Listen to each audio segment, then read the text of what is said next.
ପିଲାମାନେ ଯୁକ୍ତ 2 ସ୍ତରର ଇଚ୍ଛାଧୀନ ଓଡ଼ିଆ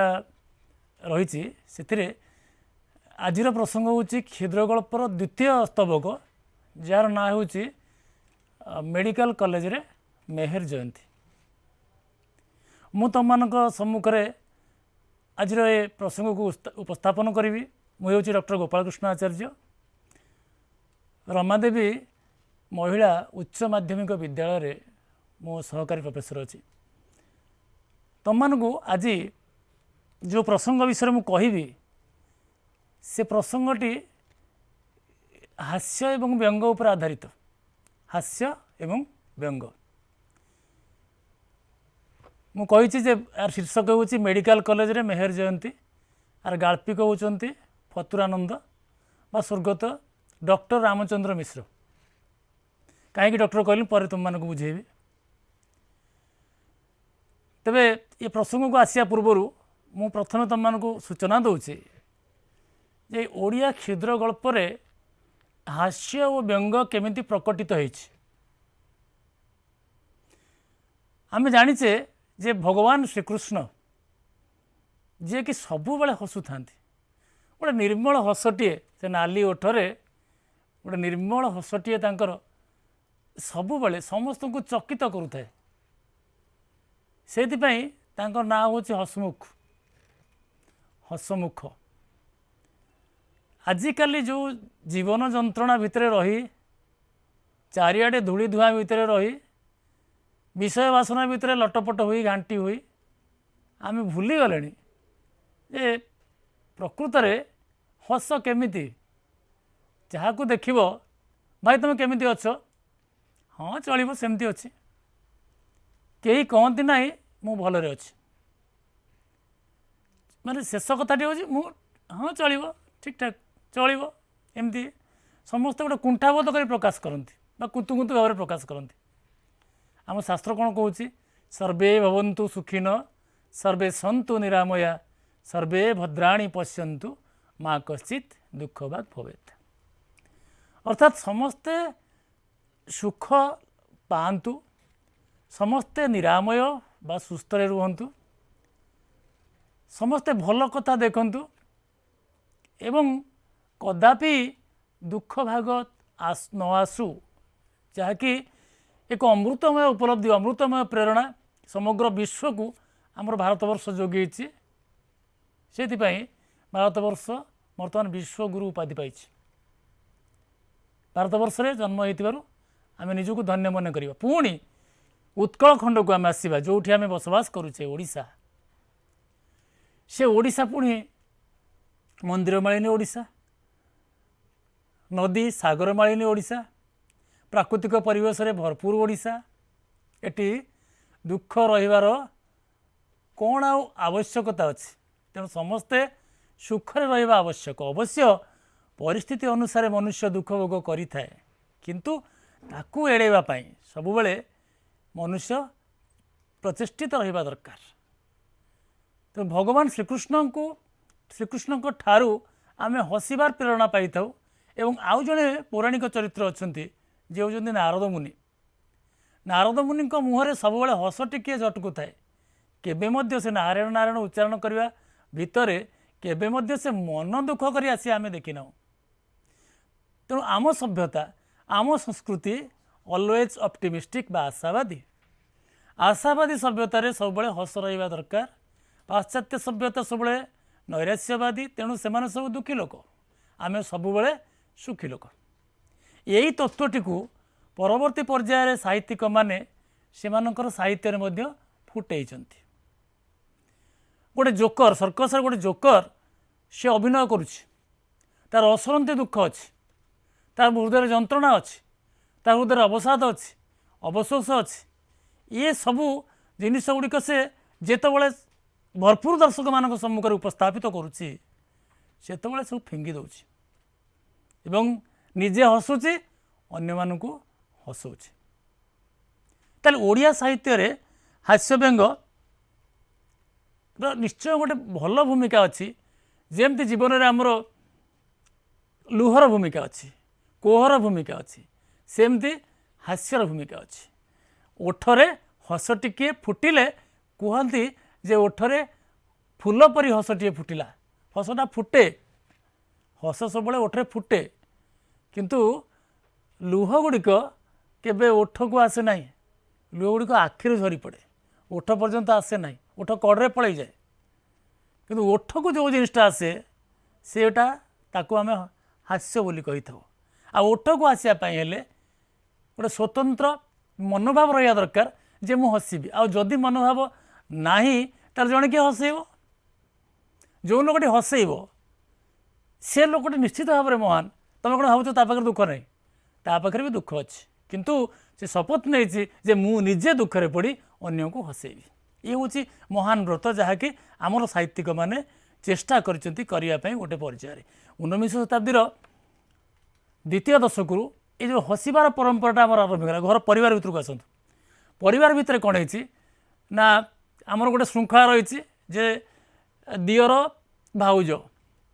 अजा नाती अजा नातुणी दियर भाउज एमान मध्य गोटे लघु परिहास हास्य हम आ भर गोटे उष्मता बारी हो जाए चंचल हो जाए मन एवं तार प्रतिक्रियाटी जड़े लोक मन में कि प्रतिक्रिया कला एवं से गोटे चटुल प्रत्युत्तर दिए ये जो तृतीय लोक जी शुणु थाए सी आदि आहरी उल्लसित हो जाए तेणु आदि 3 जन लाभ हो जी कहला तार लाभ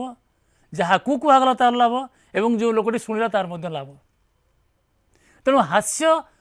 रस सृष्टि करवा एक तपस्या समस्ते हास्य रस सृष्टि करें ना हस लिभिगला लोक मान मन तेणु जो साहित्यिक मैंने हास्य रस सृष्टि से माने भगवान सदृश भगवान श्रीकृष्ण सदृश एवं विषय को आसवा जे लुह परी बा कोह परी आम मानकर ओठ को हस आसी थाए एवं ये हस कौन करे ना आमर अंतर्लोक को उद्भासित करे आ गोटे श्लोक तुम मान कहूँ आम जो मंत्र पाठ करूँ पूजा पाठ करूँ से प्रथम प्रारंभिक पर्यायर आम शरीर शुद्धि भूत शुद्धि इत्यादि करता गोटे मंत्रटे बोला जाए ओं अपवित्रो पवित्रो बा सर्वावस्था गतोपीवा जस्मरत पुंडरीकाख्यम सबाह्याभ्यंतरे शुचि पापोहं पापकर्माहं पापात्मा पाप संभव त्राही मांग पुंडरीकाख्य सर्वपाप हरो हरि सर्वदुख हरो हरि सर्वक्लेश हरो हरि जी हरण करती से हूँ हरि से हूँ विष्णु से हूँ कृष्ण से हूँ मुरारी से हूँ माधव से हूँ ऋषिकेश एमती अनेक कथा तेणु ये जो जिनिसटी आम मान मन आसी पहुँचुची जे आम प्रथमे गोटे पूजापाठ करने पूर्व आमर परिवेश को शुद्ध करदे आम मानसिक स्थिति को शुद्ध करदे एवं समस्त को परिष्कार परिच्छन्न करदे एवं खाली बाह्य नुहे अभ्यंतर बा अंतर्लोक को आम परिच्छन्न करदे तेणु अंतर्लोक को परिच्छन्न करने गोटे जिनिस दरकार गोटे साधन दरकार ताहा होची हास्य तेणु ए हास्य उपरक बर्तमान आसिले ये हास्य सृष्टि करने व्यक्ति सत्ता को निश्चित रूपे जागरूक करिया पड़िबो उज्जीवित करिया को पड़िबो ताले ये हस दी प्रकार गोटे होची विमल शुद्ध हास्य आ गोटे होची सुखिला हस विमल शुद्ध हास्य आ गोटे होची सुखिला हस गोटे छोट छुआ हसिला से खिलिखिली हसिला किसी कहीं हस पचार से कहीपर कि जो वयस्क लोकटे हसुची से कौन करुच्ची ना पाख लोकटे जब तार पड़ोशी लोकटा जी कि ताठू बड़ देखे होता जे पड़गला तले पड़गला ताहले ताकू देखी से हसुची मुझे कहली बुझ प्रथम कथाटी जो खिलिखिली हसिला गचरे फूल फुटिला हसिला छोट छुआटी हसिला नई सुओ जमी प्रवाहित हो जाए झरणा धारा जमी प्रवाहित हो जाए ये सब हूँ निर्मल हास्य आकाश तारा फुटिबा पूर्णिमी जन्म ये सब निर्मल हास्यर गोटे गोटे प्रतीक किंतु जितेबाला दुख को आसवा जितेबाला पर को दुख पर दुख देखिक आम हसवा ताहा सुखिला हस आण ये दुईटा जाक प्रयोजन अच्छे आम समाज में दुईटा जाक प्रयोजन अच्छे ना भी ना प्रथम कथा निश्चय दरकार निर्मल हास्य निहाती दरकार द्वितीय कथा दरकार कौ स्तर में ना मनुष्य को परिवर्तन करने गोटे हास्य आ गोटे व्यंग प्रथम कथा निर्मल हास्य कथा कहली ता हूँ हास्य जो थे कि आदौ कौन से उद्देश्य न थाए उद्देश्य विहीन हस निर्मल हास्य एवं व्यंग कथा कहला गोटे उद्देश्य थाए जो थे समाज संस्कार करने उद्देश्य थाए मन रख पिला माने जो लघु कथार लघु रसरे समाज संस्कार करने उद्देश्य अभिप्राय बा लक्ष्य थाए ताकू कह जाए व्यंग एवं जो लघु कथार समाज को समाज पाई कौन वार्ता न थाए बर पर को पीड़न करने अभिप्रेत थाए जन लोक पड़गला आम हसिले से व्यंग हेनी विद्रूप हो गोटे लोकर शारीरिक गठन विकृत ताकू देखिए आम हसवा ताहले एटा आम हस ताली मारी जन लोक पड़गला ताली मारिक आम नाचिले हसिले ता विद्रूप ता व्यंग नुहे कौन है आमर दुईज पाश्चात्य दार्शनिक जड़े होती एमानुएल कांट आ गोटे हूँ हब्स एमानुएल कांट कहले जे आमर पराभूत प्रतीक्षा होची हास्य उद्रेकर कारण पराभूत प्रतीक्षा होची हास्य उद्रेकर कारण जड़े लोक पड़गला ताको आम अपेक्षा कर रही थाए एवं हसू भल होती पाने पाई पिलादिन खेला भितर कहू होती पाने पाई चाकुंडा पत्र खाई ये जो कथा सब कहू आम तेणु यहाँ हूँ ये गोटे उदाहरण किंतु हब्स कहले ना से कथा नुहे कथा हूँ जे गोटे महत्तर उपलब्धि महत्तर अवबोध होती महत्तर अवबोध होती हास्य उत्पत्तिर कारण अर्थात आहा मु कौन थी आज कौन हो गली आज मो पाखे अमृत उपलब्धि आसीगला आज मो पाखे ऐसी चेतना आसीगला मो पाखे आज गोटे दिव्यत्व प्रकटित होगला मुझे रही अन्य भी खुशी रही आहा समस्ते भले रुहतु गोटे गुरुजन गोटे लघुजन को आशीर्वाद करुच्ची बापरे भले था हसी हसी आशीर्वाद दूसरी से कांदी कांदी दौनी कारण तू मत देखे मुझे तो हसी हसी कहूँ तेणु ये हसटा तो आड़ को संचरी जाऊ तो हास्य प्रकटित हो तेणु हब्स जहाँ कहले ताहा गोटे धारा एवं ताहा मध्य सर्वोत्कृष्ट धारा बोली आमे धरी नेबाकू पड़िबो ताहले केमिति हास्य आसीबो गोटे किछि असंगति आसिले आसीबो गोटे किछि वैषम्य आसिले आसीबो गोटे किछि वैसादृश्य आसिले आसीबो असंगति वैषम्य संगति असंगति संगति माने पिला माने बुझी परथबो जे जहाँ ठीक बाटरे जाऊ नाही संगति गतिशील हो नाही ठीक रूपे ताहा होची असंगति वैषम्य जहाँ समानता रखु नाही वैसादृश्य जहाँ समानता अविकल नुहे समानता भली काम किसी रखु नाही सादृश्य आ समानता भितर फरक रही ए तीनटा जाक जिनिस आम जीवन में आसे जीवन प्रवाह जीवन स्रोत निरवच्छिन्न ता मध्य कौन ना कौन मुहूर्त ये तीन जिनिस को आम भेटी गोटे असंगति गोटे वैषम्य गोटे वैसादृश्य असंगति वैषम्य वैसादृश्य ये तीनटा जिनिस को जदि आमे रम्य शैली कमनीय शैली लघु शैली परिवेषण करवा ताहाकू आमे हास्यरस बोली कहवा तेणु आम चेष्टा करवा जे ये जिनिस को केमिति गोटे बाग्य लिखिदेवा जहाँकि क्या आघात देव ना बरং हस फुटे दे पार आम टिके पूर्व को आसिया स्वाधीनता पूर्ववर्ती 50 वर्ष कथा आम कहवा स्वाधीनतार 50 वर्ष पूर्वर से राजतंत्र शासन प्रतिष्ठा होती तेणु राजतंत्र कौन होती ना राजा विरुद्ध में पदे कहू कहार साहस ना तेणु केवल हास्य ही थिला व्यंग कथा जमा उठु नाला जदि उठुला क्या माँ उठुला जदुमणि भारी कष्ट कहते आमर जो गोपाल भांड रहस्य रही बीरबल कहानी रही सबुत से विदूषक मैंने भारी कष्ट कहते बुले बुले कहते किंतु स्वाधीनता परवर्ती पर्यायर जो गणतंत्र प्रतिष्ठा है से व्यक्ति स्वार्थटा अधिका बड़ी पड़ा एवं जो गणतंत्र राजतंत्र आहरी दुर्विषह हो गला से समय राजा को बा जिते विधि व्यवस्था मध्य जिते दुर्बलता रहा जिते विशृंखला रहा या समालोचना करने पथ प्रशस्त हो गला तेणु से समय हास्य विशेष गुरुत्व न पाई बरं व्यंगटी गुरुत्व पाइला हास्यता बाट रहा व्यंग गुरुत्व लाभ कला ताले एमती किए किए सब आसी आम देखा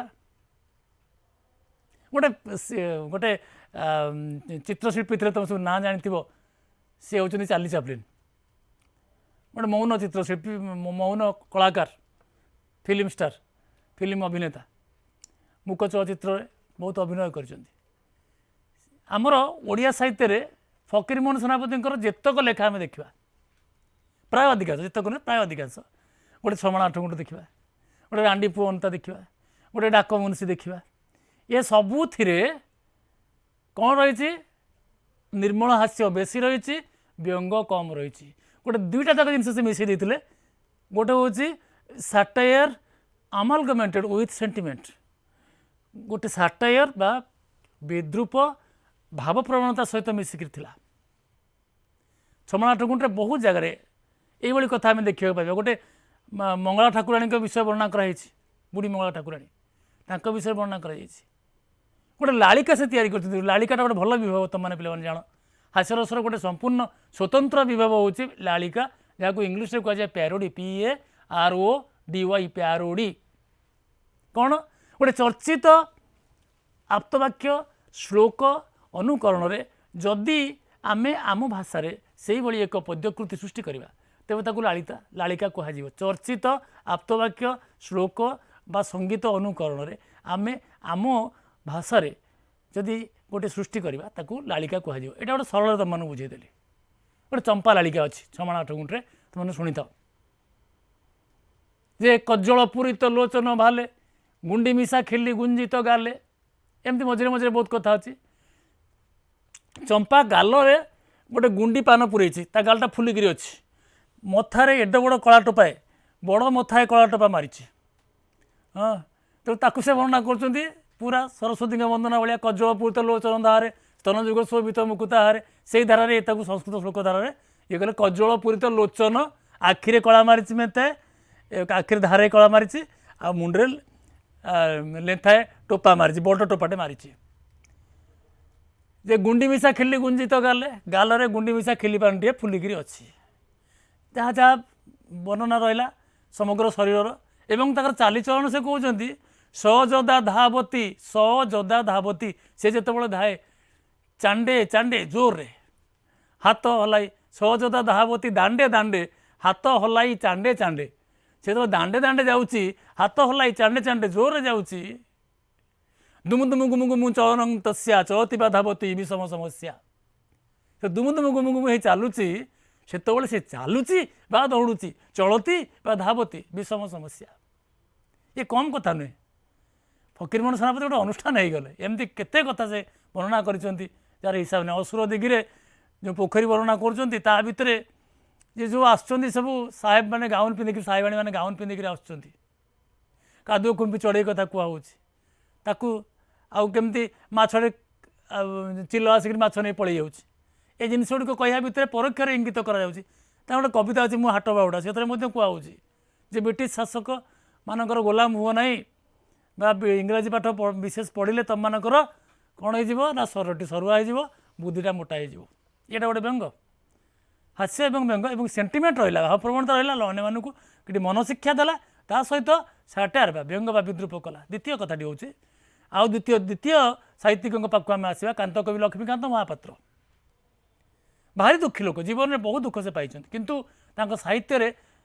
ପ୍ରକୃତ ପ୍ରଥମ ସ୍ରଷ୍ଟା ଓଡ଼ିଆ ସାହିତ୍ୟରେ ବୋଧହୁଏ ବ୍ୟଙ୍ଗ ଏବଂ ହାସ୍ୟକୁ ଠିକ୍ ରୂପ ଦେବା ପାଇଁ ଚେଷ୍ଟା କରିଥିଲେ କାନ୍ତକବି ଲକ୍ଷ୍ମୀକାନ୍ତ ମହାପାତ୍ର। ଶେଷରେ କୁଷ୍ଠବ୍ୟାଧିରେ ସେ ପଡ଼ିଥିଲେ ଏବଂ ସମାଜରେ ସେତେବେଳେ ସମୟରେ କୁଷ୍ଠବ୍ୟାଧିକୁ ବଡ଼ ରୋଗ ବୋଲି କୁହାଯାଉଥିଲା ଏବଂ ତାଙ୍କୁ ଲୋକମାନେ ଟିକେ ଅଲଗା ଚକ୍ଷୁରେ ଦେଖୁଥିଲେ। ତଥାପି ସେ ଦୁଃଖର ଭିତରେ ଉବୁଟୁବୁ ହେଇନଥିଲେ। ଅବଶ୍ୟ ସେଥିରେ ଆମର ବୁଢ଼ା ଶଙ୍କରଟାକୁ ଦୁଃଖ ଭିତରୁ ନେଇ ଦୁଃଖ ସୃଷ୍ଟି ଅଛି, କିନ୍ତୁ ଅଧିକାଂଶ ସୃଷ୍ଟି ତାଙ୍କର ହାସ୍ୟରସାତ୍ମକ। ତେଣୁ କାନ୍ତକବି ଲକ୍ଷ୍ମୀକାନ୍ତ ମହାପାତ୍ର, ବର୍ତ୍ତମାନ ସମୟରେ ମନୋଜ ଦାସ, ଆଉ ମନୋଜ ଦାସଙ୍କର ପାଖାପାଖି ମନୋଜ ଦାସଙ୍କ ବ୍ୟାଘ୍ରାବରଣ ପଢ଼ିବା, ଆଉ ଗୋଟେ ତାଙ୍କର ବାଗଲପୁରର ଷଣ୍ଢ ଗୋଟେ ଗପ ଅଛି ପଢ଼ିବା, ଏ ସବୁଥିରେ ପ୍ରାୟ ରହୁଛି ଏଇ ଧାରା, ବିଶେଷ କରି ବ୍ୟଙ୍ଗ ଧାରା ରହୁଛି, ହାସ୍ୟ ଟିକେ କମ୍ ରହୁଛି। ଆଜି ଆମେ ଯାହାଙ୍କ ବିଷୟରେ ପଢ଼ିବା ସେ ହେଉଛନ୍ତି ଗାଳ୍ପିକ ଫତୁରାନନ୍ଦ ଡକ୍ଟର ରାମଚନ୍ଦ୍ର ମିଶ୍ର। ସେ ଜନ୍ମ ନେଇଥିଲେ 1/6/1915 ମସିହାରେ, ମୃତ୍ୟୁବରଣ କରିଥିଲେ 6/11/1995 ମସିହାରେ। କଟକର ଝାଞ୍ଜିରି ମଙ୍ଗଳାଠାରେ ତାଙ୍କର ଜନ୍ମସ୍ଥାନ। ସେ ଜଣେ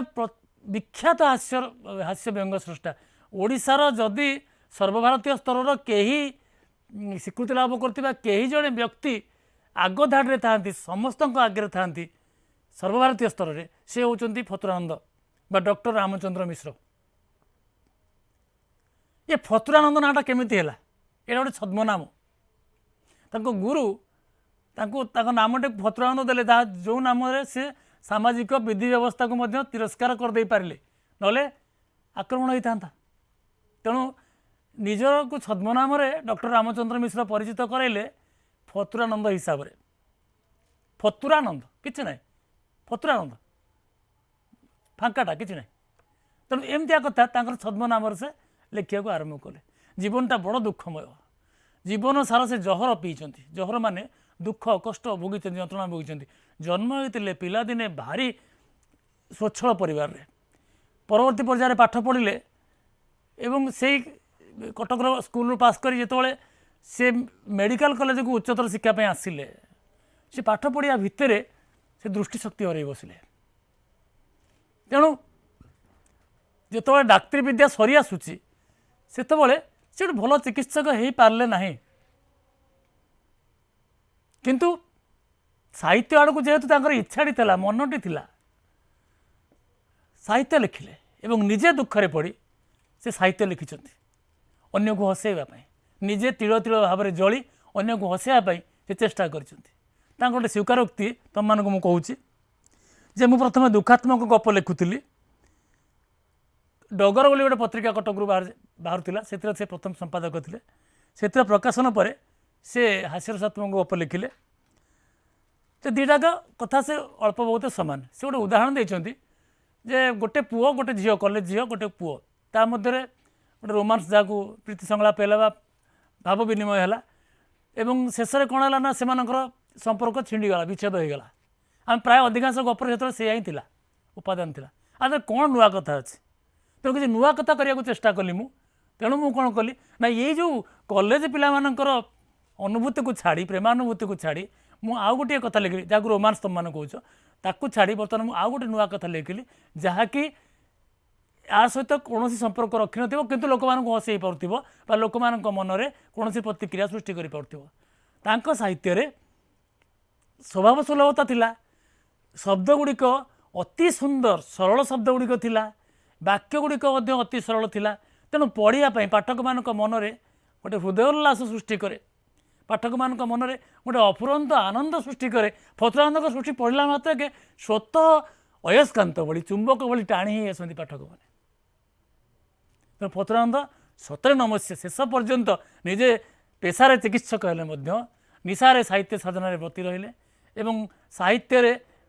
फुटाडंगा को से चलई चलले गोटे करुण कहानी अच्छी नाकटा चित्रकर उपन्यास प्रथम उपन्यास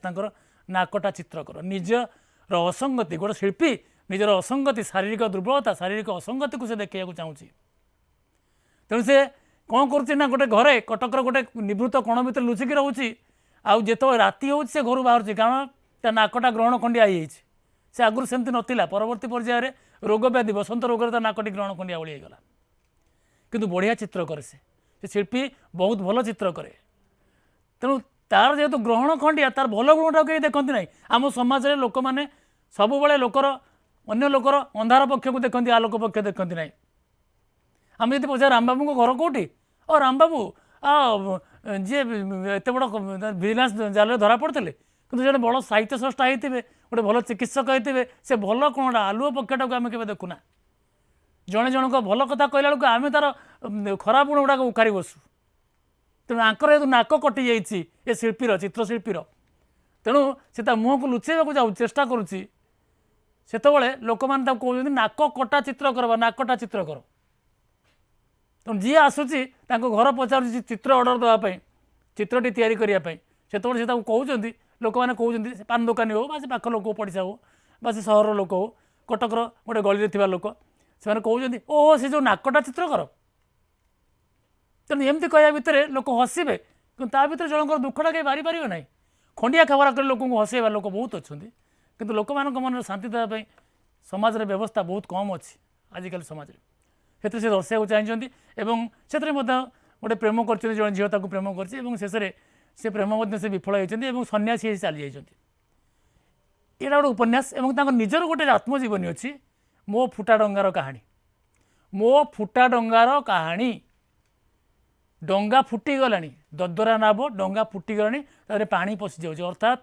ये जीवनटा मुझे ठेली पेली चली संग्राम कर चली केतवे डुबीज ये डंगा केतवे ना समुद्र भितर डुबीज उभेज जड़ा ना सेमती चली अबारित चली तेणु ये सबुठ दुख भितर एवं सबुत रसाल कथा कही लोक मानक गोटे हास्यरस भितर भितर क्रमशः पसई पसई पसई पसई से नौ करुण रस भितर को तांकर उपन्यास गल्प संकलन अच्छी हेरेसा जहाँकि 1969 मसीह बाहर 19 आउ गोटे से बही लिखिते साहित्य चाष गल्प संकलन 1963 मसीह विदूषक बोली गोटे गल्प संकलन से करते 1923 आउ गोटे गल्प संकलन से करते मंगलबारिया साहित्य संसद हसकुरा बृहत भाण्ड अमृत बेहिया भोट गमात साहित्य बेउषण साहित्य चाष नवजिया थटलबाज साहित्य बछा बछी मस्करा टाहुलिया टापुरिया मुचुकुंदिया खिलिखिलिया ओडिशार स्पिन बोलर ए ना गुड़िक केते आकर्षण होती केते आकर्षित कर ए ना रु लोक मैंने आकर्षित हो पड़ी जाती पढ़िया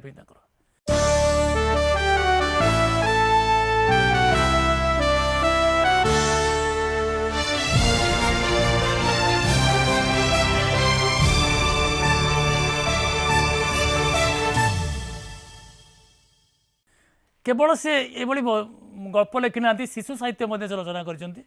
जहाँ विषय आम ए आलोचना करवा गोटे हूँ अजगबी शिकार आ गोटे हूँ नालूर चंद्रयात्रा कविता हूँ नीलठा कवि नाटक हूँ कलकती चेंक अनुवाद आदर्श हिंदू होटेल जहाँकि विभूतिभूषण चट्टोपाध्याय लेखार गोटे अनुवाद बंगला लेखक एवं आ गोटे हूँ मुस्ताबा हुसैनकर भारतर श्रेष्ठ हास्य गल्प तेणु आम फतुरानंद संपर्क में किसी जानिले आउ अनेक कथा विषय कहबार अच्छी हाँ तार गोटे भल विषय समालोचना प्रबंध था से बहीटी ना हूँ फमालोचना फमालोचना यहाँ गोटे क्रांतिकारी सृष्टि फमालोचना से सम्मान मिली सारा सम्मान मिली ओडिशा साहित्य एकाडेमी पुरस्कार मिली तेणु से सम्मान ठार ऊर्ध्वे से व्यक्ति विशेष समस्त प्रिय पात्र परिचित एबे आसवा जे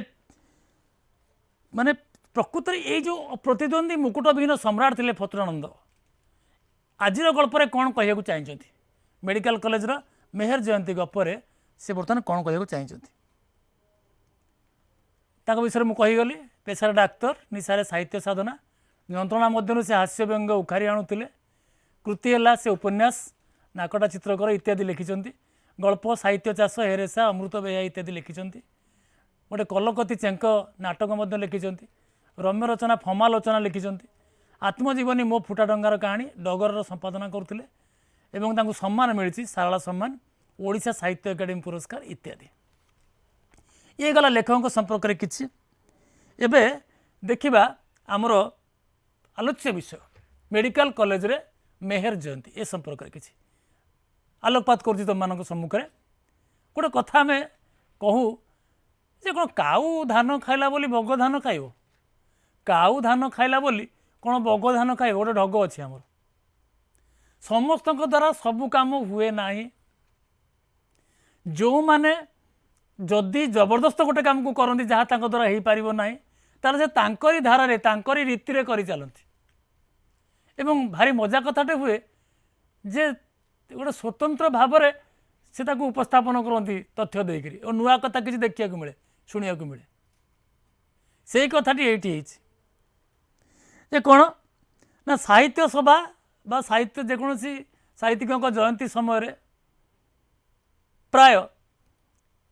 तीन कथा होता है प्रथम कथा हूँ जे किसी तरुण माने चेष्टा करथांती से गोटे भल कथा कहते मुझे प्रसंग क्रमे कहि पाठ्य आलोचना कले पुस्तक मध्य को आसी तुम मानू कहि जे कादुओ चिपी कोचिया धरला परी कादुओ चिपी कोचिया धरला परी किसी तरुण कौन करती ना बही अंडाड़ी पकाती 2-4 दिन आगु से बही जहाँ जहाँ उपादान पाती से गुड़ा सब कंठस्थ कर दियंती एवं जो दरकार पड़ो से कौन करेंगे ना गल गल कर ओकाली पकाती बांति कर पकाती से उद्ग्रीव ही चाह रही था किसी तत्वभिज्ञ वयस्क व्यक्ति अच्छा जो मैंने कौन करते ये कथा को से कहती ना से कहती ता भीतर थ्योरी बा तत्वटा कौन बाकी तृतीय स्तर लोक मैंने सब अच्छा जो मैंने कि जिज्ञासु जानिया को आग्रही से छात्र छात्री मैंने कौन करती ना बल बल कर एमानकु चाही थांती से भली साहित्यिक भली हेबापी चेष्टा करती से कहते जमती नुआ बसंत पड़े गछ मैंने सब पल्लवी उठती सेमती साहित्य सभा आसला मात्र के एमानଙ୍କଠାରେ सेही विशिष्ट साहित्यिक छाप सबुबले सबार हो जाए एवं तांकरी भली हेबापी चेष्टा करती तेणु से माने बाणी निराजना करती बा माँ सरस्वती पूजा करती एक कथाटी होता है। ताले एठी कौन है ना से कथाटी आरंभ हो गोटे मेडिकल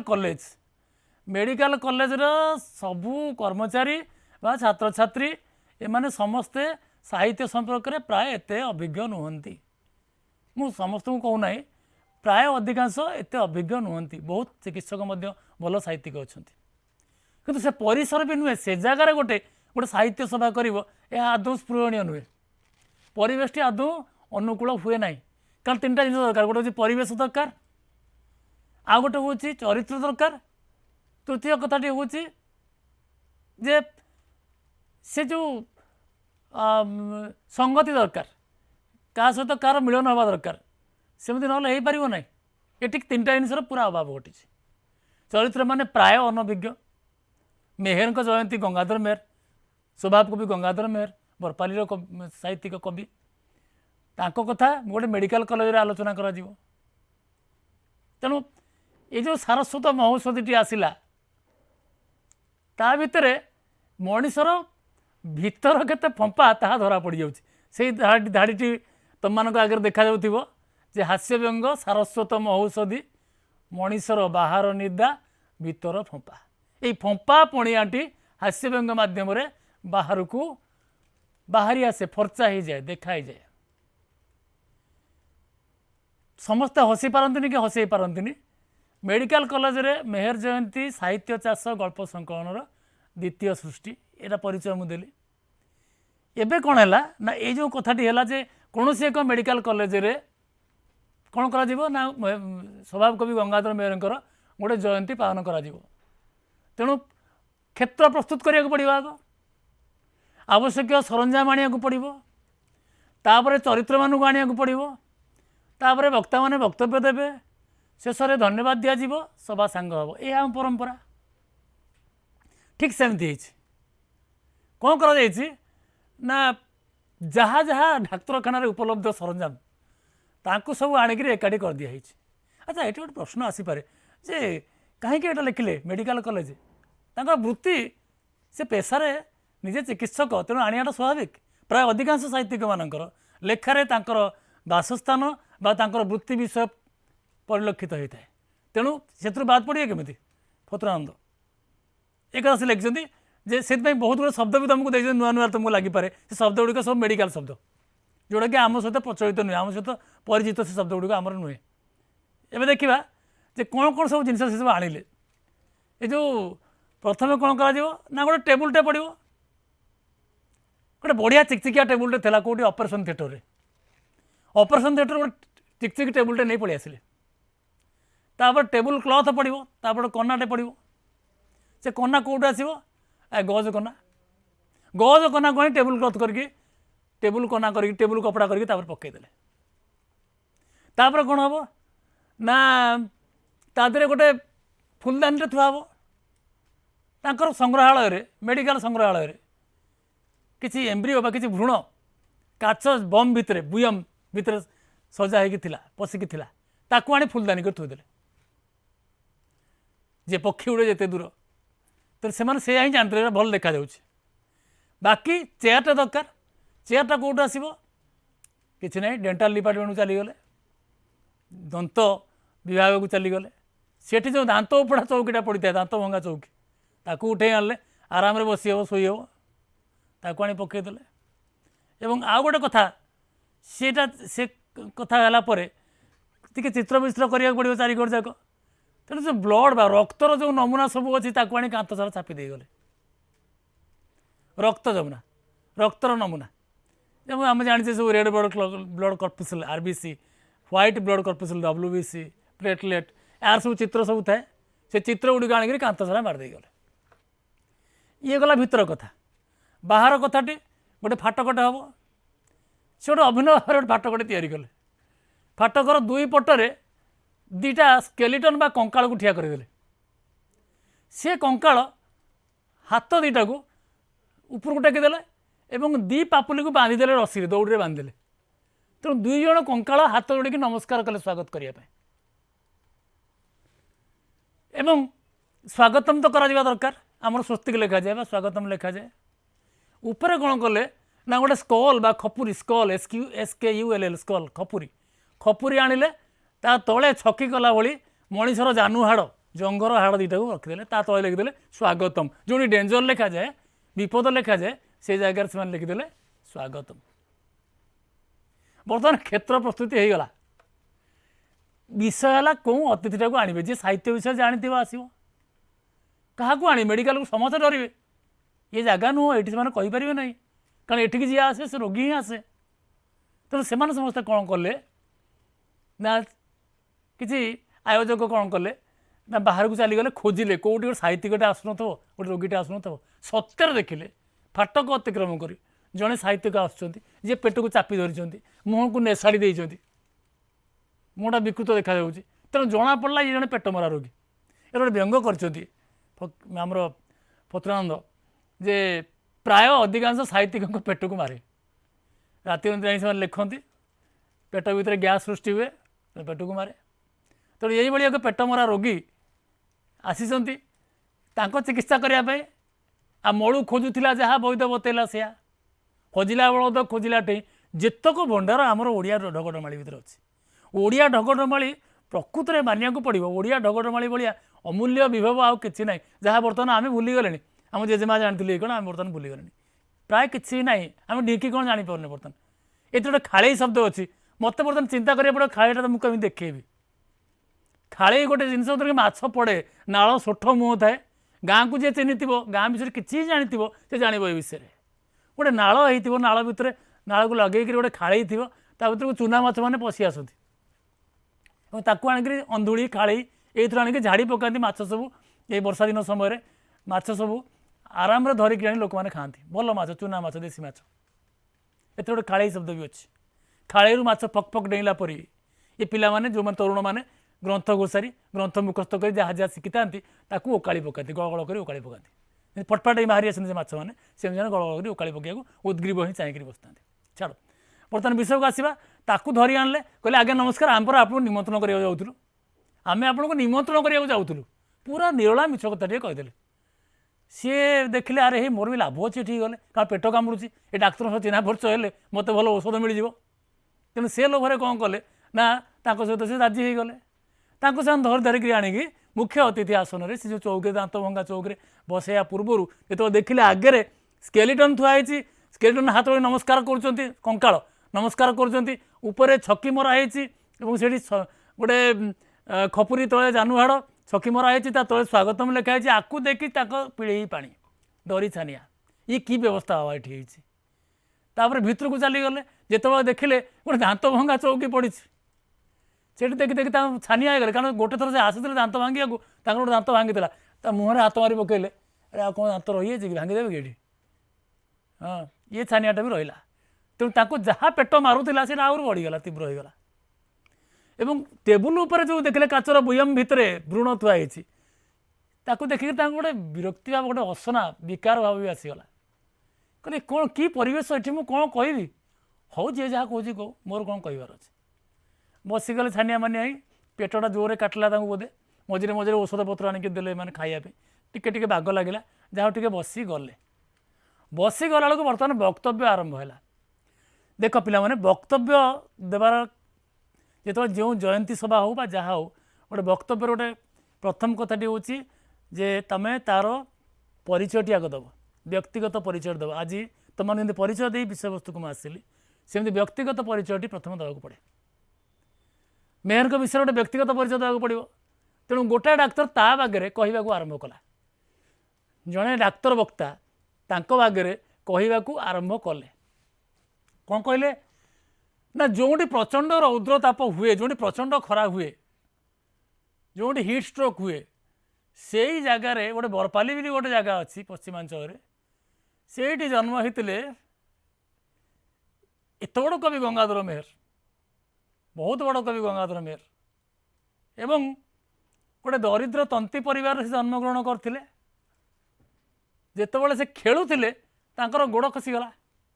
ଗୋଡ଼ ଭାଙ୍ଗିଗଲା, ଗୋଡ଼ ଭାଙ୍ଗିଗଲା ଏବଂ ସେ ଭାରି କଷ୍ଟ ପାଇଲେ। ସେତେବେଳେ ତ ଆଉ କ୍ୟାଲସିୟମ ବଟିକା ବାହାରି ନଥିଲା, ତେଣୁ ବୋଧ ହୁଏ ଇଏ ଚୂନ ଅଭାବ ବା କ୍ୟାଲସିୟମ ଅଭାବ ହେଇଛି। ତେଣୁ ବହୁତ ଦିନ ଯାଏ ସେ ଗୋଡ଼ ଭଙ୍ଗା ରୋଗଟି ତାଙ୍କର ରହିଲା। ଯେତେବେଳେ ସେ ତାକୁଡ଼ି ବୁଲାଉଥିଲେ, ତନ୍ତ ଲୁଗା ତାକୁଡ଼ି, ତନ୍ତ ଯେଉଁଟା ବୁଲାନ୍ତି ତାକୁ ତାକୁଡ଼ି କୁହାଯାଏ, ସେ ତାକୁଡ଼ି ବୁଲାଇଲା ବେଳେ ସେ ଗୋଟେ ଆଙ୍ଗୁଠିରେ ପଶିକିରି କ୍ଷତ ହୋଇଯାଇଥିଲା ଏବଂ ସେ କ୍ଷତକୁ ନିବାରଣ କରିବା ପାଇଁ କୌଣସି ଔଷଧ ନଥିଲା, ପେନସିଲିନ୍ ଇଞ୍ଜେକ୍ସନ୍ ବାହାରି ନଥିଲା, ସଲଫୋନାମାଇଡ୍ ଗୋଟେ ଔଷଧ ତା ବି ବାହାରି ନଥିଲା। ତେଣୁ କ'ଣ କରାଗଲା ନା ସେମିତି ଆପେ ଆପେ ପ୍ରାକୃତିକ ଉପାୟରେ ସେ ଶୁଖିଲା, କିଛି କରାଗଲା ନାହିଁ। ଥରେ ତାଙ୍କର ଘର ପୋଡ଼ି ଯାଉଥିଲା, ସେ ଘର ପୋଡ଼ିଗଲା ବେଳେ ସେ ନିଜେ ଯେତେବେଳେ ଜିନିଷପତ୍ର ଉଦ୍ଧାର କଲେ ନିଜେ ପୋଡ଼ି ହେଇଗଲେ। ତେଣୁ ପୋଡ଼ା ଘାକୁ ଉପଶମ କରିବା ପାଇଁ ତାପରେ କୌଣସି ବ୍ୟବସ୍ଥା ନଥିଲା। ସେତେବେଳେ ଗୋଟେ ଛୁଆ ବାହାରିଗଲା, ଗୋଟେ ଆଗ୍ରହୀ ଶ୍ରୋତା ପିଲାଟିଏ ବାହାରିଗଲା, ସେ କହିଲା ସାର୍ ସେତେବେଳେ କ'ଣ ଟ୍ୟାନିକ୍ ଏସିଡ୍ ନଥିଲା?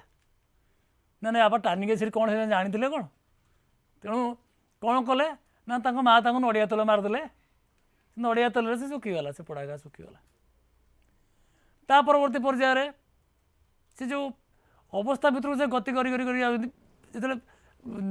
ସୂତା କାଟୁଛନ୍ତି ଚାଲିଛନ୍ତି, ନଈକିରି ସୂତା କାଟୁଛନ୍ତି, ତେଣୁ ଅଣ୍ଟା ବଙ୍କା ହେଇଗଲା, ଯାହାକୁ ଇଂଲିଶରେ କହନ୍ତି ସ୍କୋଲିଓସିସ୍, ଅଣ୍ଟା ବଙ୍କା ହେଇଗଲା, ମେରୁଦଣ୍ଡ ଜନିତ ରୋଗ ବି ତାଙ୍କୁ ହେଇଗଲା, ତାଙ୍କର ସ୍ନାୟବିକ ଦୁର୍ବଳତା ଆସିଗଲା। ତେଣୁ ସେ ଗୋଟେ ସେ ବିଷୟରେ ପ୍ରବନ୍ଧ ବି ଲେଖିଛନ୍ତି, ଏ କେଉଁ ପୃଥିବୀର ଶବ୍ଦ। କାନ ଭାଁ ଭାଁ ହେବା ଗୋଟେ ନର୍ଭ ଡେବିଲିଟି ବା ସ୍ନାୟବିକ ଦୁର୍ବଳତା, ତାକୁ ସେ ଜାଣିପାରିଲେ ନାହିଁ, ତାକୁ ଗୋଟେ ପ୍ରବନ୍ଧ ଲେଖିଦେଲେ। କିନ୍ତୁ ପ୍ରକୃତରେ ଏଇଆ ଥିଲା ଏବଂ ବଡ଼ ଦୁଃଖର କଥା, ସେ ହୁଏତ ଆଉ 10 ବର୍ଷ ବଞ୍ଚି ପାରିଥାନ୍ତେ। ତାଙ୍କର ସେତେବେଳେ ଉନ୍ନତମାନର ଚିକିତ୍ସା ନଥିଲା ବୋଲି ତୁଟୁକା ଜୁଟୁକାରେ ସେ ବଞ୍ଚି ପାରିଲେ ନାହିଁ, ତେଣୁ 10 ବର୍ଷ ଆଗରୁ ସେ ମରିଗଲେ। ତେଣୁ ଚୈତନ୍ୟ ଚରଣ ସେବତୀ ଦେବୀ ତାଙ୍କର ଯେଉଁ ବାପ ମା,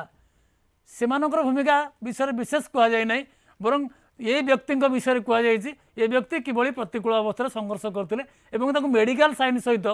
ତାଙ୍କର ଏଇ ବ୍ୟକ୍ତିଗତ ଜୀବନଟାରେ ଆଉ କିଛି କଥା କୁହା ନଯାଇ ତାଙ୍କ ବ୍ୟକ୍ତିଗତ ଜୀବନରେ ଏଇ କଥା ଗୁଡ଼ିକ ମଧ୍ୟ କେବଳ ଆଲୋଚନା କଲେ ଗୋଟେ ବକ୍ତା। ଏବେ ଆସିବା ତାଙ୍କର ବ୍ୟକ୍ତିଗତ ପରିଚୟ ଗଲା, ତାପରେ ତାଙ୍କର ସାହିତ୍ୟ କୃତି, ଗଙ୍ଗାଧର ମେହେରଙ୍କର ସାହିତ୍ୟ କୃତି ସେତେବେଳେ ଆଲୋଚନା କରୁଛନ୍ତି। ସେତେବେଳେ ତୁମେ ଜାଣିଛ ତାଙ୍କର ବହୁତ ଗୁଡ଼ିଏ କାବ୍ୟ ଅଛି, ପ୍ରଣୟ ବଲ୍ଲରୀ, ତପସ୍ୱିନୀ, ସେମିତି ତୁମର ଭାରତୀ ଭାବନା, କୀଚକବୋଧ, କୃଷକ ସଙ୍ଗୀତ, ଏମିତି ବହୁତ କାବ୍ୟ ତାଙ୍କର ସବୁ ଅଛି। ତେଣୁ ଗୋଟେ କାବ୍ୟ ସେ ପ୍ରଥମେ ଆରମ୍ଭ କଲେ ଯେ ମେହେରଙ୍କର ସାହିତ୍ୟ ଆଗ ଦେଖିବା। ମେହେରଙ୍କ ଦ୍ୱିତୀୟ ବକ୍ତା ଆଉ ଜଣେ ବକ୍ତା ଉଠିକି କହୁଛନ୍ତି ଯେ ମେହେରଙ୍କ ସାହିତ୍ୟ ଯଦି ଆମେ ଦେଖିବା ତାହେଲେ ତାହା କ୍ଲୋରୋଫର୍ମ ଭଳି ଚାରିଆଡ଼େ ବିସ୍ତୃତ ହୋଇଯାଉଥିଲା। କ୍ଲୋରୋଫର୍ମ ଗ୍ୟାସ୍ଟା ଯେମିତି ଚାରିଆଡ଼େ ମେଲେଇ ହେଇଯାଏ, ସେମିତି ମେହେରଙ୍କ ସାହିତ୍ୟ କ୍ଲୋରୋଫର୍ମ ଭଳି ଚାରିଆଡ଼େ ବିସ୍ତୃତ ହୋଇଯାଉଥିଲା। ଆଉ ତାକୁ ତାଙ୍କର କବିତା ପଢ଼ିବ ଏତେ ମାଧୁର୍ଯ୍ୟ ଥିଲା ଯେ ସାକାରିନ୍ ଭଳି ପାଟିକି ମିଠା ଲାଗୁଥିଲା। ବାକି ପ୍ରଣୟ ବଲ୍ଲରୀ କଥା କହୁଛ ଯେ ପ୍ରଣୟ ବଲ୍ଲରୀଟା ଗୋଟେ ଅଫିମ ନିଶା, ଓପିୟମ ଅଫିମ ନିଶା। ଅଫିମ ଯେମିତି ଜଣକୁ ନିଶାସକ୍ତ କରାଇଦିଏ ଏବଂ ସେ ଅଫିମ ଲୋଭରେ ଲୋକ ବାରମ୍ବାର ତାକୁ ଖାଉଥାଏ, ସେମିତି ପ୍ରଣୟ ବଲ୍ଲରୀ କାବ୍ୟଟାକୁ ଯିଏ ପଢ଼ିବ ବାରମ୍ବାର ତାର ପଢ଼ିବା ପାଇଁ ମନରେ ଇଚ୍ଛା ପ୍ରକାଶ କରୁଥିବ। ତାପରେ ଦ୍ୱିତୀୟ କଥାଟି ହେଉଛି ଯେ ତା ଦେହରେ ଦୁଷ୍ମନ୍ତ ଶକୁନ୍ତଳାଙ୍କର ଗୋଟେ ପ୍ରଣୟ ଅଛି। ସେ ପ୍ରଣୟଟାକୁ ସେ କହୁଛନ୍ତି ଯେ ଏଇଟା ହେଉଛି ଭାଇନମ୍ ଗାଲିସାଇ। ଭାଇନମ୍ ଗାଲିସାଇ ଗୋଟେ ଶବ୍ଦ, ମେଡ଼ିକାଲ ଔଷଧ ସେତେବେଳେ ଚାଲିଥିଲା, ଯାହାକି ପ୍ରଥମେ ଗୋଟେ ଏକ୍ସାଇଟମେଣ୍ଟ ବା ଗୋଟେ ଉତ୍ତେଜନା କରେ ଏବଂ ଦ୍ୱିତୀୟରେ ଡିପ୍ରେସନ୍ ବା ଅବସାଦ ଆଣେ। ଯେତେବେଳେ ଦୁଷ୍ମନ୍ତ ଶକୁନ୍ତଳା ମୁନିକନ୍ୟା କଣ୍ୱଙ୍କର କନ୍ୟା ଶକୁନ୍ତଳାଙ୍କ ସହିତ ଦୁଷ୍ମନ୍ତଙ୍କର ଭେଟ ହେଇଛି, ସେତେବେଳେ ତାଙ୍କ ମନରେ ଉତ୍ତେଜନା ସୃଷ୍ଟି ହେଇଛି ଏବଂ ଯେତେବେଳେ ପତିଙ୍କ ଘରକୁ ଯାଉଛନ୍ତି, ପତିଙ୍କ ଘରକୁ ଶକୁନ୍ତଳା ଯାଉଛନ୍ତି, ତାଙ୍କୁ ଦୁଷ୍ମନ୍ତ ଚିହ୍ନି ପାରୁନାହାନ୍ତି, ସେତେବେଳେ ସେ ତାଙ୍କ ମନରେ ଗୋଟେ ବିଷାଦ ଜାତ ହେଇଛି। ତେଣୁ ଏଇଟା ଉଭୟ କାମ ଦେଇଛି, ଭାଇନମ୍ ଗାଲିସାଇ ଭଳି କାମ ଦେଇଛି। ତାପରେ ଶକୁନ୍ତଳାଙ୍କର 2 ଜଣ ସଖୀ ଥିଲେ, ଗୋଟେ ପ୍ରିୟମ୍ବଦା ଆଉ ଗୋଟେ ହେଉଛି ଅନସୂୟା। ପ୍ରିୟମ୍ବଦା ଏବଂ ଅନସୂୟା କ'ଣ ନା ତାଙ୍କର ଗାଇନାକୋଲୋଜି ଡିପାର୍ଟମେଣ୍ଟରେ 2 ଜଣ ଯେଉଁ ନର୍ସ ତାଙ୍କରି ଭଳି ଦେଖିବାକୁ ସୁନ୍ଦର ଥିଲେ।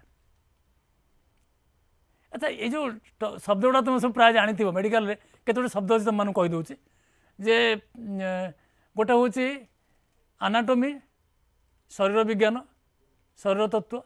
गोटे हूँ फिजियोलोजी जहाँ को कह जाए जे तार शरीर क्रियाकलाप आउ बाकी जो डिपार्टमेंट सब रही मनकर तुम मानकर गाइनाकोलोजी कहला स्त्री और प्रसूति विभाग पेडियाट्रिक कहगला शिशु रोग विभाग डेंटिस्ट्री कहगला दंत विभाग एम सब ना सब अच्छी नेफ्रोलोजी किडनी विभाग वृक विभाग मेडिसिन भेषज विभाग अस्त्रशल्य विभाग हूँ सर्जरी तेणु एमती सब ना सब अच्छी तेणु गाइनाकोलोजी गोटे स्टडी ऑफ फीमेल ऑर्गेनिज्म ताको कहुए गाइनाकोलोजी से गाइनाकोलोजी रे जे दी जन जो नर्स थे देखापी से प्रियंवदा और अनुसुया भाई सुंदर भी कहुई आउ बाकी गोटे कथा है अरण्य वर्णना तादेह अच्छी से माने मेरिट डिमेरिट दरकार से दुख प्रकाश कले जे एथिरे सबू विषय वर्णना करागला किंतु आमर जो देशी वनस्पति विषय किसी वर्णना करा जाए ना यही टिके भूल गला बाकी तक सब ठीक ठाक अच्छे तृतीय वक्ता कौन कले ना तांकर तपस्विनी आड़ को आसिले तपस्विनी गोटे ब्रोमाइड भली देखा से कहते ब्रोमाइड गोटे बड़ अवसादक डिप्रेशन आने माने ताकू खाइले गोटे अवसाद आसो मेंटल डिप्रेशन बा मनुष्यर अवसाद आसीज भारी मर्मन्तुद से लेखा तपस्विनी सीता चरित्र चित्रण कर तेणु आपको जो लिखिं बड़ कष्ट भोगी से निश्चित भाव में ताकू जे पढ़ी तार मेलानकोलिया माने अवसाद रोग ताकू अवसाद रोग घारी बस मेलानकोलिया हो ये गोटे कथा एवं शेष में भारती भावना कथा कहुई भारती भावना रे जो तांकर काव्य अच्छी से भारती भावना काव्यटा को जब आम पढ़ा ताहले से कौन अच्छी ना से क्वीनाइन भली ताहा पिता बेला भल ताकू ब्रिटिश सरकार जानी पारे ना ब्रिटिश शासक जानी पारे ना कारण तार दीटा अर्थ था भाईनाम इपिकाक भाया जे भाईनाम गालीसाई जमती भाईनाम इपिकाक जमती गोटे औषध तार दीटा अर्थ था मधुर भाव एवं तिक्त भाव जहाँ तांको सुहाइला बोलिक से किसी कहे ना एतक शुणीगला आलोचना शुणीगला भारी विरक्त हो गले से जो अध्यक्ष बसी से प्रबल विरक्त हो गले से साहित्यिक लोक बड़ा कष्ट लगुच से छटपट बाजी कहले मोर बर्तमान भाषण पाली पड़ा मु कौन कहि मु केवल कहूँ तमें मैंने तुम धारा जमीती अनुक्षण कर निरीक्षण कर अनुध्यान कर साहित्य प्रसंग को से तुम मानक बहुत धन्यवाद कारण नुआ कथा तुम मैंने सब कहल आ बाकी जहाँ साहित्य क्षत सृष्टि हे तुम मैंने सब कौन कर लोसन लगे गज बैंडेज कर छाड़देव तेरे हास्य उद्रेक पद आदि सब कौन अच्छे देख अधिकांश साहित्यिकों पेट को मारे अल्प से जम घर को स्वागत करुँच कौ बोकड़ जाणु जाणु ता भर को पशो अधिकांश साहित्यिकों पेट को मारे तेरे कथा मुझे सार दिए कौन है ना कहले मो पेट बहुत जोर काटला मत दयाक नहीं जा बर्तमान सभा सांग है सांगे सांगे समस्त स्टेचर बुआई नहीं चलीगले मेडिकल कॉलेज मेयर जयंती सरीगला तेणु ये जो कथा लिखा द्वितीय पंक्ति आम देखा जिते आसुँच लोक मैंने देखुं घर सजाई फाटक पाखे दीज लोक ठिया से दीज लोक कंकाल ठिया हाथ जोड़ी नमस्कार करी मुंड उपर खपुरी से स्वागत लिखाई कहले जम घर को किए जीव रे श्रोता बेसी दर्शक बेसी आसे डरिक भर बोकड़ मैंने बोका हाड़ जोड़ा दंडा बा स्प्लीन ढीरा देकी मेहर गोटे छवि थुआगला गोटे छाड़ी जाइए मेहर गोटे छवि फटोटे थुआ हम ता पछाड़े गोटे स्प्लीट बा हाड़ जोड़ा दंडा थुआगला हाड़ दी भांगी गले दी पट दीटा पटा दि जाए जोड़ा जाए सेटा को हाड़ जोड़ा स्प्लीट कहूँ स्प्लीट ताकू से रखी जाते दांत भंगा घर दांत भंगा चौकीटा आसला सभापति कही दुईटा कंकाल बा स्केलेटन जोड़ हस्तरे थे स्वागत करने जानू हाड़ छकी पका जाए गोटे मुंड हाड़ बा स्कल रखा जाए तार स्वागतम लिखा जाता भ्रूण साहित्य होता काचर बुयम को फुलदानी कराइला ए स्मरणीय प्रसंग हूँ आधुनिक पिंडतत्व आनाटोमीर जनक होती महात्मा हेनरी ग्रे आपको मन रखा जन्मर 1 वर्ष 1 मास 24 दिन पर मेयर जन्म होते स्वर्गीय सनातन पूजारी आनाटोमीर प्रसिद्ध अध्यापक थे पेनसिलिन इंजेक्शन और सुल्फानामाइड ये सेप्टिक औषध टैनिक एसिड पोड़ा घा मलम्बा जेली मेयर पिता है चैतन्य देव माता है सेवती देवी 1307 साल उत्कल साहित्य गंगाधर यह कि पृथ्वीर शब्द बोली प्रबंधटी लिखिते 4/4/1924 से स्वर्गारोहण करते सिद्धांत है जे पक्षी उड़े एत दूर से जाने तहिर व्यवहार तेणु ये माने जो साहित्यिक राजनीतिक सामाजिक सांस्कृतिक और अर्थनैतिक व्यंग अच्छी से व्यंग मध्य यह एक सांस्कृतिक व्यंग आमर जो 5टी विभाग मुझे साहित्यिक राजनीतिक सामाजिक सांस्कृतिक और अर्थनैतिक यह एक सांस्कृतिक व्यंग एवं एमाने जेहेतु मेडिकल चिकित्सक बा चिकित्सा शास्त्र छात्र छात्री माने एमान पाखे जहाँ ही ज्ञान थिला से ज्ञान अनुसार से जयंती पालन कर जे पक्षी उड़े एत दूर से जाने तहिर व्यवहार जहाँ लिखाई ताहा ठीक रूपे प्रযোज्य होती तेणु तुम मान पाखे जी समय मुझे कहली बोध हुए तुम मैंने जानी जाइए जे यह कि प्रकार सृष्टि यदि पचरा जाए तुम व्यंग लिखब ना यह एक हास्य रसात्मक सृष्टि बा रम्य रचना रम्य शैली यहाँ लिखा जाए ही लिखब एवं तापर आम तार प्रश्न उत्तर भितर को आसिया जहाँ जहाँ 1 मार्क 2 मार्क बा 3 मार्क प्रश्न अच्छी ताकू आम सब ठीक ठाक कर देखा एवं बही भितर जो जो प्रश्न उत्तर सब लिखाई जाए विशेषकर जो शब्द गुड़ाक मुझे कहली बाइनम गालिसाई बाइनम इपिकाक बा तुम सल्फोनामाइड बा पेनिसिलिन बा जो आनाटोमी बा तुम तार जनक किए बा जो सनातन पूजारी कौ अंचल लोक ये कथा तथ्य गुड़ाक सब अच्छी से तथ्य गुड़ाक सब ठीक ठाक लिख आज तुम मानक एतिकी ए प्रसंगटी निश्चय भल लगी एवं भल कर पढ़ एवं प्रश्नर उत्तर देव तुम मानकर परीक्षार सफलता कामना करुच्ची धन्यवाद।